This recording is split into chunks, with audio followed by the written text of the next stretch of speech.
Titanic Talk with Nelson Aspen and Alexandra Boyd. Here we feature stories from the independent documentary Ship of Dreams Titanic movie diaries and everything else to do with the iconic ship.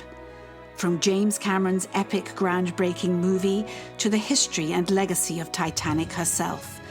Join us and our special guests as we continue the 25th anniversary celebrations of Titanic. This is your first-class ticket to everything aboard the Ship of Dreams. I'm Nelson Aspen, and you're back for another webisode of Titanic Talk with my lovely co-host, filmmaker Alexandra Boyd, who is gaining quite a bit of notoriety for her documentary Ship of Dreams, Titanic movie diaries. Alexandra, how are you this afternoon? I'm doing really well, thank you. We're nearing the end of our recordings of Titanic Talk for season one. Season one. Makes me a little bit sad because we've met so many amazing people, but there'll be well, and that's just it. Like today, for example, you know, we're finding as we go through this experience of now having done 24 or so webisodes, is that one Titaniac leads you to another, and we've had so many branches off the tree now that I'm kind of losing track of how we're getting to know people, and because we're all so connected. And the newest member of the Titanic Talk family is our guest today, Greg DiNapoli. Greg, welcome to Titanic Talk. Hi, thank you so much for having me. So I'm in New York, Alexandra's on the west coast of the States, and you're in New Jersey, is that correct? Correct. I'm in Monmouth County, not too far from the Jersey Shore. All right. And speaking of shores, it is your love for lighthouses as an artist. I assume you love them aside from just sketching them so brilliantly, but it's your love for lighthouses, which is how we connected. You were doing a show in Staten Island, an exhibition of your lighthouse work. But I think, if I'm correct, how we came to each other was through the Titanic Memorial Lighthouse Fund, or because the people that are trying to preserve the Titanic Memorial Lighthouse for the descendants of the Titanic tragedy. Tell me, if you can explain it, your origins with Titanic. Well, I can start with lighthouses very quickly. My mother was a lighthouse person, so very young I got taken to lighthouses. My mom would always kind of con my dad into taking us to some. So at a very young age, I got really into lighthouses. And I think what really captured my imagination as a kid was how big they were. They had bright shining lights. They were old. And I thought that was really cool. And it kind of got me into, I think, big architecture. Living close to New York City, I then got into the Empire State Building and the Twin Towers. And I'm like, lighthouses are big, but these things are enormous. And then in fourth grade, I took out of the library Exploring the Titanic by Robert Ballard. I'm sure a lot of people know that one. And it fed right into you've now dated yourself, though, by saying in the fourth grade. So we know you're still a baby. Well, that was in 1988 or so. I was in fourth grade. So anyway, I think my love of things that are big. Yeah, sorry. It fed into my imagination of the big. The Titanic was huge. It was gorgeous. It was unbelievable. How did it even float to begin with? How did they design it? How did it fail? How did it get destroyed so quickly? I immediately became obsessed. So as my parents will attest, I became obsessed with the Titanic. I collected every book imaginable. I was always watching TV. They would have because the wreck had been discovered not that many years before, and more images of it were coming out in the late 80s. There was National Geographic specials. I was recording them on VHS, and my dad would always joke that I'd wear the tapes out. I wanted to know everything I could about it. So yeah, that's kind of how I've interesting, because it wasn't just the design. It wasn't just the design aspect. There was an element of the nautical as well, I guess, from your lighthouse, and then architecture from the building. So you had sort of a trifecta. It all kind of came together for me. Was it Ken Marshall's incredibly detailed and real renderings of the ship and the wreck that inspired you to become such an amazing artist? As a kid, I think it took me a while to even realize they were paintings. I'm 10, 11 years old, and back then that's all you had. You didn't really have the CGI and everything that's coming out now of the ship. You just had these paintings, and they were like wow, somebody actually painted those. And immediately became obsessed with Ken Marshall. He was a big influence of mine. Um, if you see my work, you definitely can see the photorealism in it. My work gets confused for photographs all the time. I definitely think studying him at a young age kind of led me into recreating reality as Have you best I met him? could. So yeah, definitely. No, no, I would love to. You will. I have no doubt you will someday. And he's a marvelous guy, and what an ambassador for Titanic. But even in Yeah, James Cameron's Titanic, those epic shots of Titanic at sea with the dramatic skies are such a testament to Ken's work as well. And your work, and you work primarily in pencil. I see on your website. pencil. Yeah. It is. I'm not art educated, but you say photorealism. Is that the right way to Mhm. describe it? Yeah, that's a term. Photorealism. Yeah, yeah. Did you go to art school or are you self-taught? I went to school for graphic design, so not specifically fine art. I didn't even really take up drawing until after college. Serious. I mean, I always drew, but never like seriously. It was only about 10 years ago where I decided to like really see how far I could take it and how good I could get at it. I'm still trying to get better. It's hard to believe you could be better. You see, I was struck by your Empire State Building. I was struck by Titanic. Even the shirt you're wearing is one of your pieces. Maybe you can stand up and show us now. We will of course include some photos on the YouTube version of this so that everyone can see. Yeah, But I mean that this it is looks this like a drawing right photograph. here that I put the old graphics over it to make it look like a vintage poster and print it on a t-shirt. But yeah, it's this drawing right here. Yeah. And thank goodness you don't have a couple of young lovers at the front of the ship, with their arms out. What did you think of the movie? What are your impressions of the James Cameron film? Well, I saw it in the theater as a senior in high school. It was the opening weekend. I believe it came out around Christmas time. I think it was like the week before Christmas it came out. So I remember it very clearly. Um, Going into the movie, I was kind of always a purist, and I didn't really like the idea of having the fictional plot intertwined with it. But as I watched the movie, obviously it sucks you right in.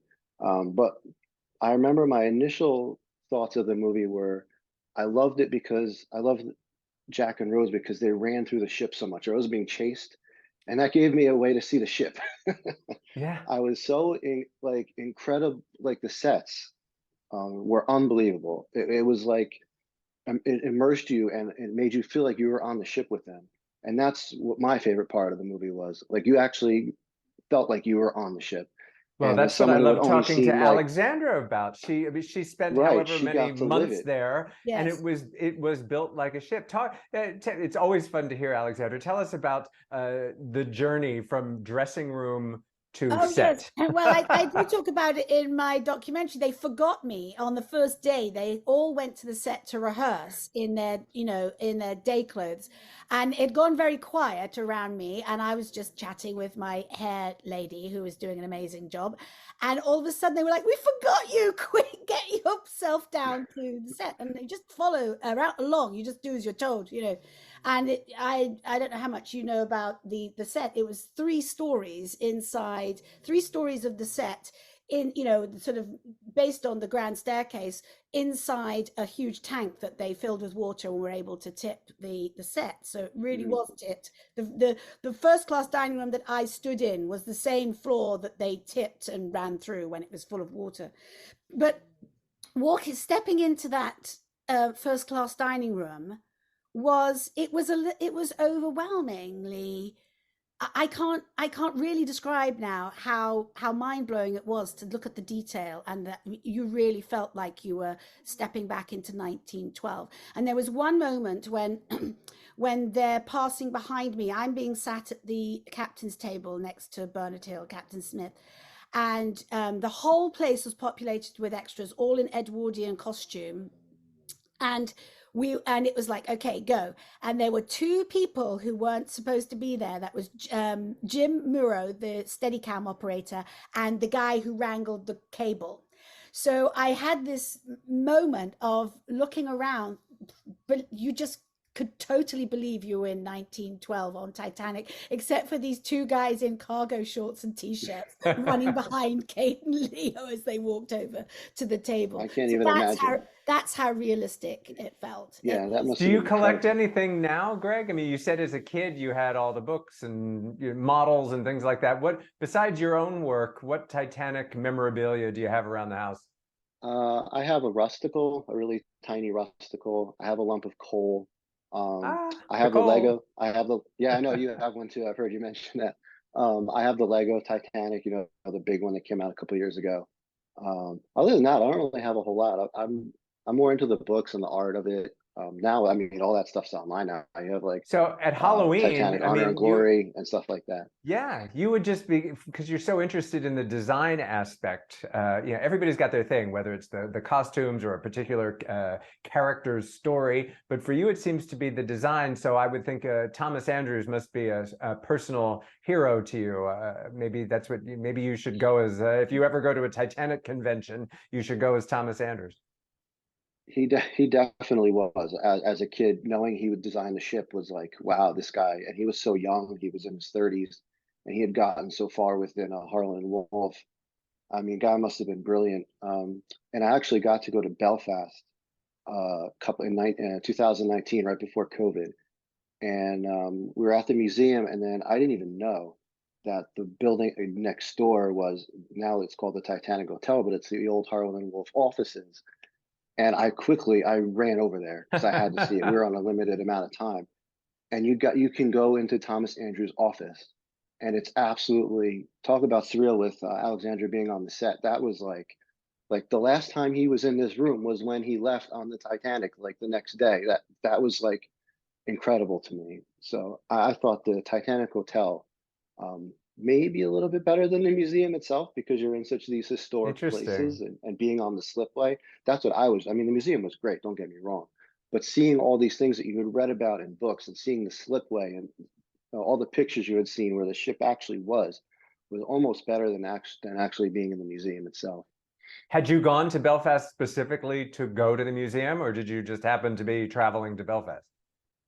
It was my 40th birthday, and my wife said, "Do you want to go anywhere?" And I said, "How about we do a long weekend in Ireland?" And we made it work. We were only there for like 3.5, 4 days, and we took a day trip to Belfast on like a tour. So we had like 3 hours there.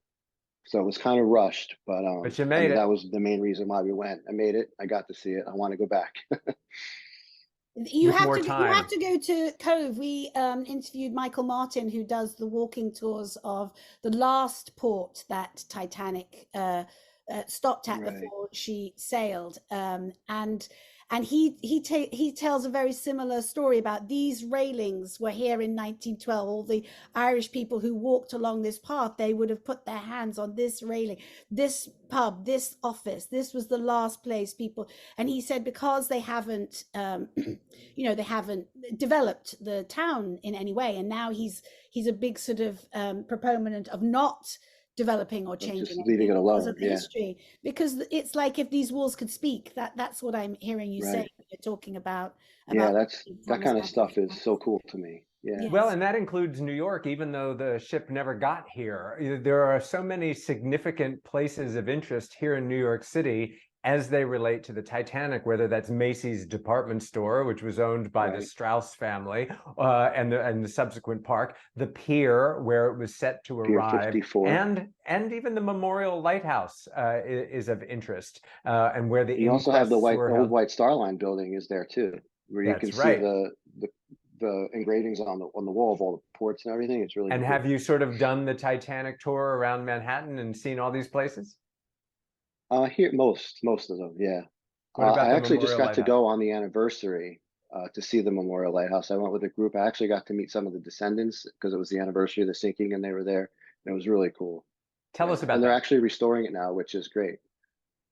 Well, I became friendly with Adrian Saker, who was the founder of the Titanic Memorial Lighthouse group that's working to have it restored. It was on top of a building. It was actually started by Margaret Brown.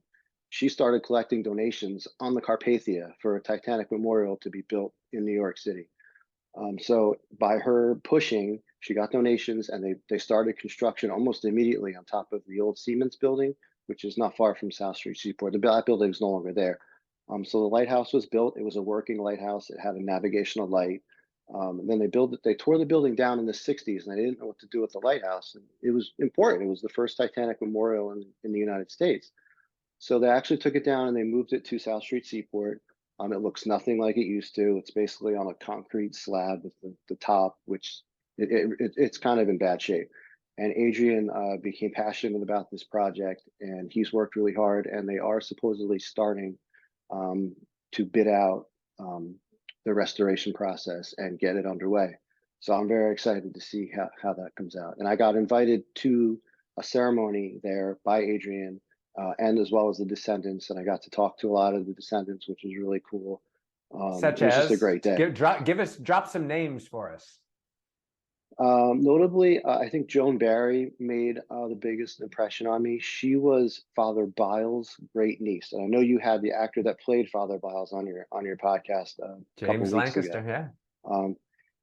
She was his great niece, and he was actually sailing on the Titanic to officiate her grandparents' wedding. That's why he was there, and it was pretty cool to meet her and talk about her grandparents. And it's just meeting people that had such a connection to the ship. Like, I love the ship. I've always loved the ship. I've been into it for 30 something years, but I don't have that connection to it. But meeting people with it is really surreal. It's really cool. It sounds like you have a pretty strong connection to it. I don't think you need you don't need to be a blood relative to have a connection to Titanic. Can we talk a little bit about your art, because it really we've barely touched on it. It's so exquisite. It's so detailed. It really, I mean, you do really have to look and look and look and see. You cannot see one pencil stroke.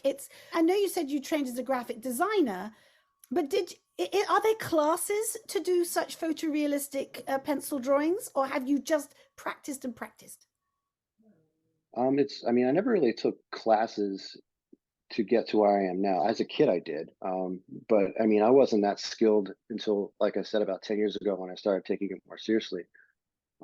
Basically, the internet kind of taught me a lot of what I know. Just with social media now and YouTube and whatever else, you see other artists, you see what they do, and you talk to them, and you network and whatever, and you just it's practice, practice, practice, practice. It's developing the eye for proportion, for contrast. And I've always liked pencil because it's black and white. It's very simple, and you can create really impactful pieces just with blacks and whites, the difference between light and darks, which is called value contrast. And that is really important in my work. I really try to push that to make everything kind of pop off the paper and make it kind of look like an old photograph. I'm always interested in what makes an artist, and I consider art, of all kinds, what scenario you need to create for yourself in order to be productive. Like if I'm working on writing something, I have to exercise. I have to have X amount of coffee. I have to sort of set the scene in my office. I need silence. What scenario is your ideal work situation? Well, to start, I need a reference, or I have an idea that really I get excited about, because these drawings take so long. Like this one here, which is on my shirt, took over 100 hours to draw. So if I'm not excited about the subject, like I don't get very far. So that's the first thing. I need to be excited and want to really spend the time and dig into it. They take months because it's not my full-time job. So I work on it as I can, a couple hours here, an hour there, whatever.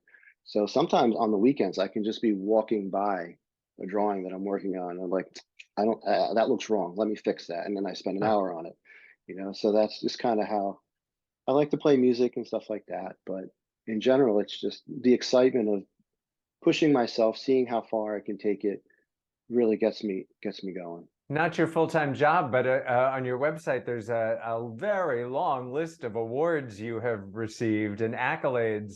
So your work is definitely being appreciated, and that's a good thing. And we it's can for purchase sale? them there as well. Yeah. You sell it? I'm sure there's people listening here who are like, where can I get my hands on one of those, or a print anyway? Do you sell prints Yeah, and I originals? have prints for sale on Etsy, and I have a decent amount of originals that are for sale. Yeah.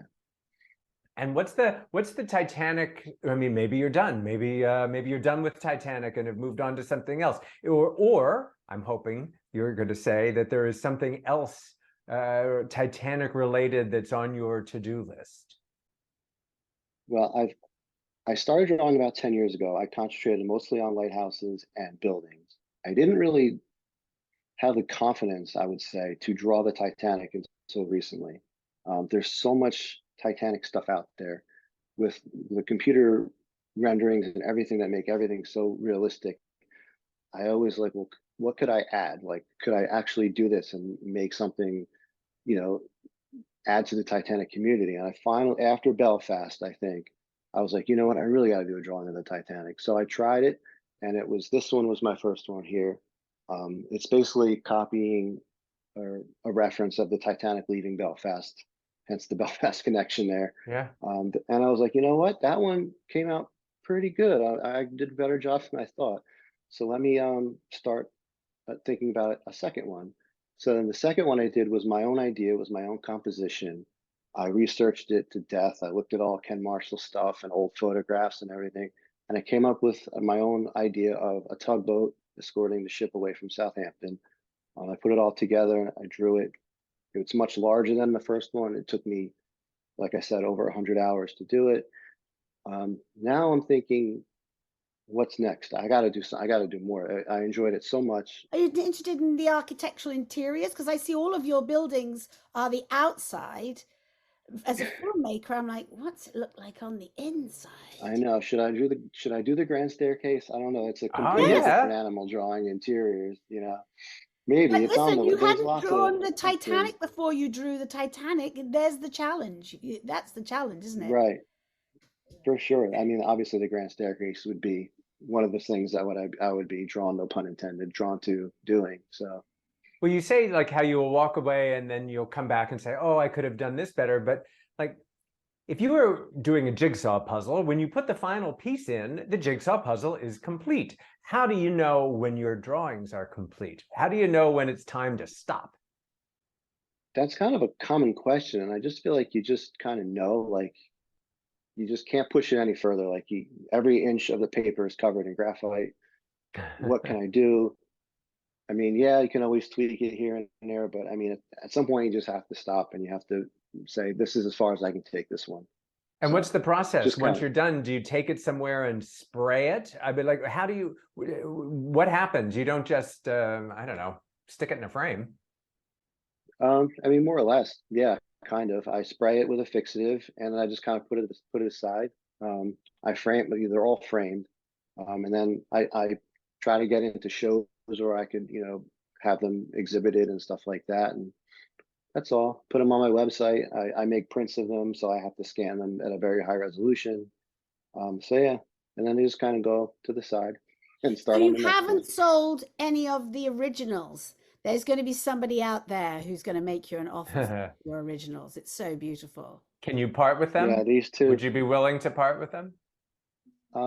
Probably this one I would part with. That one I have currently for sale. Yeah, this one I haven't decided I'm going to part with. That one may go in my house. We'll see. That's it now. It's not for sale, but that one definitely is. What to have a Titaniac in the house, we can testify to that, and anybody that's still listening to this podcast 20 minutes in can testify to that. But to live with a Titaniac is a special virtue. Tell me about your family's reaction to Titanic. It sounds like your wife was very obliging. Where do you want to go for your birthday? Belfast? Let's do it. Yeah. Tell me about the other members of your household. Well, she wanted to go to Ireland, so I mean, it was kind of for both of us. I got 3 hours in Belfast, but I have a 9-year-old daughter. She's going to turn 10 in September. So she is interested in it. Probably not to the level that I am, but she definitely Yet. has an interest in it. Yeah. She likes my drawings of it a lot. She has a couple of the books, that, the more children-oriented books that she's read. She has a definitely interest in it. My wife, she likes it, but not.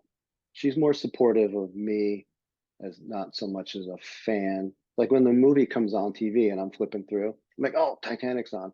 She'll be like, "Yeah, maybe we can keep going." I'm like, She's like, "No, I'll but make this is a good popcorn. part." And yeah, exactly. It's like the original binge Uh, watch, isn't it? yeah, pretty much. Is it too adult for her, or just she hasn't seen it yet? I've shown her clips because I have it on my iPad. So I've shown her like clips, like the cool parts of the ship, or maybe a little bit of the sinking. Some other stuff I've left out for now, but yeah, she'll see it when she gets a little That older for sure. business in the car. Yeah. There's a couple scenes there. I was telling Alexandra, The how drawing, we Nelson. connected. The drawing. He's a That's right. sketch artist. Yeah. Oh, well, never mind all of that. I hope your wife doesn't ever say to you, Greg, draw me like one of your French buildings or She's never ships said or that. No. You'd don't be we don't want to give surprised her the any comments ideas. on social media that I get though. It wouldn't Like surprise me these in are the least. exquisite. Yeah, there's all kinds of movie quotes I get when on social media when I post work. Well, one of the things that I found we had in common before we actually met on this podcast opportunity, and when it comes to lighthouses, one of my favorite places in New York City is the Little Red Lighthouse, which is at the base of the George Washington Bridge. And the Little Red Lighthouse, I think it actually was from New Jersey originally, and it was moved to I New York. believe so, and they moved it. Yeah. Right. So it's a Jersey boy, it's a Jersey boy or girl, just like Right. the DiNapolis. But it was a Right. very famous children's book, and I'm struck by the beautiful artwork in that children's book, the Little Red Lighthouse and the Great Gray Bridge. And you told me that you were influenced by that as well. Yeah, I had the book as a kid. Being into lighthouses, it was one of the first ones my mom actually showed me and got. And I used to try to copy the. I think they were like watercolor-ish They illustrations are, in the. and so beautiful Yeah. in a mid-century modern kind of way, right? Right. Right. I used to try to like, with pencil, obviously, try to copy some of the pictures of the lighthouse. So yeah, that was definitely an influence of mine too. Your mother must have been a fan of the television soap opera Guiding Light, because the logo for Guiding Light, it was always the lighthouse, and like once a I year the remember seeing that. townspeople would go to the Guiding Light, to the Right. lighthouse in town. I was just telling Yeah. Nelson before we started recording that my first feature film is a narrative. It's not a documentary. It's called Widow's Walk, and it's set on the Suffolk coast, which is the coast is slowly eroding. Everything is just being, they're trying to like King Canute. They're trying to keep the waves back with huge rocks against the buildings that are still there.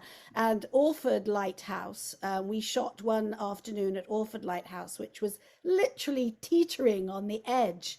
And we shot, it's a very typical English red and white striped lighthouse, which was no longer in use. Hmm. And a couple of years ago, very sadly, they pulled it down because the sea was literally eating away at its foundations and it was going to fall. And there was a hope that Oh, maybe it would have been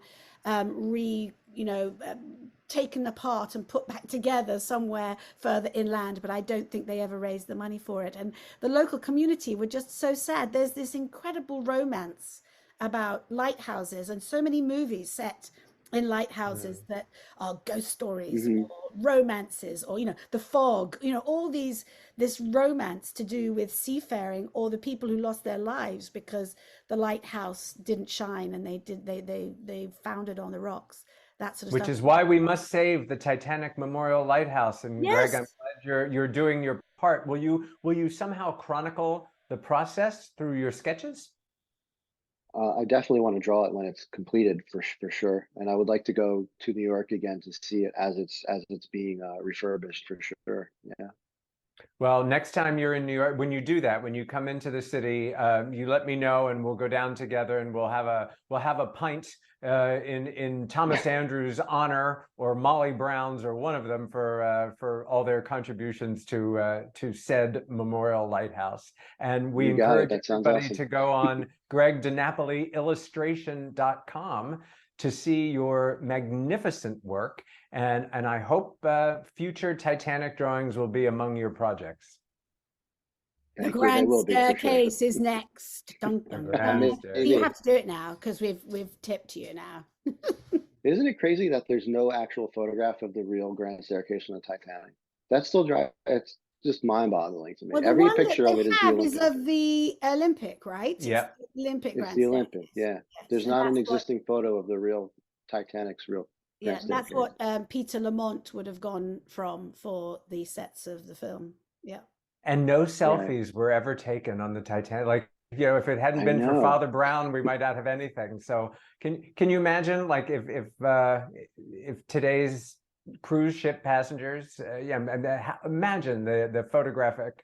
There's no, I mean, Well, hopefully, if that's everything why goes to the cloud, otherwise it's their why- cell phones would have all gone down. Yeah, to the bottom it's of why the I'm so grateful for photorealism, for the opportunity for artists like you and Ken Marshall to share your talents with us, to see things we would not have otherwise ever Just have seen. to keep it alive through the art. Yeah, for sure. Keep it alive through the art. There, we just got the episode title. Keep it alive through the art. Greg, Thank you thanks so a million. much. Thank you. Thank you so much. It was a pleasure meeting you guys. If you've enjoyed this podcast, please leave a review. And if you'd like to hear more podcasts like this, hit the subscribe button. For information on where you can see Ship of Dreams, Titanic Movie Diaries, go to shipofdreamsfilm.com. Titanic Talk is a production of Ship of Dreams Film Limited. At Titanic Talk, Nelson and I are looking for the ultimate superfans. Do you have a passion for James Cameron's Titanic or any of the other screen adaptations? Are you an amateur historian with a vast knowledge of the ship herself? We would love to invite you on our podcast. Come and talk Titanic with us and all things aboard the Ship of Dreams. To reach out, email info@shipofdreamsfilm.com. We look forward to hearing from you.